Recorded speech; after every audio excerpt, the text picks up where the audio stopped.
అమెరికాకి సంబంధించి తాజాగా బయటపడ్డటువంటి అంశం ఏంటంటే ట్రిలియన్ల కొద్ది డాలర్, దాదాపు $2.5 ట్రిలియన్ సొమ్ముకు సంబంధించి లెక్క కూడా తెలియకుండా ఖర్చు అయింది. అంటే ఆడిటింగ్ చేయలేనటువంటి విధమైనటువంటి ఖర్చులు. అది ఉక్రెయిన్ యుద్ధాన్ని అందామా లేకపోతే ఇంకేదైనా అందామా అంటే అట్లాంటి వాటిలో ఒకటి ఇదే. అంటే వేరే చోట్ల తినేయడానికి ఉపయోగపడే విధంగా వాడారు.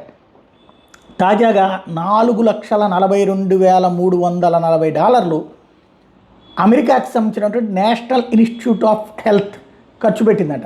దేనికో తెలుసా? వియత్నాంలో ఉన్నటువంటి మేల్ ప్రాస్టిట్యూట్స్ బిహేవియర్ గురించి సర్వే చేయడానికట. ఎక్కడో ఉన్న వియత్నాంలో, ఒకప్పుడు ఆ వియత్నాంలో ఓడిన అమెరికా, ఆ వియత్నాంలో మేల్ ప్రాస్టిట్యూషన్ ఉందంట.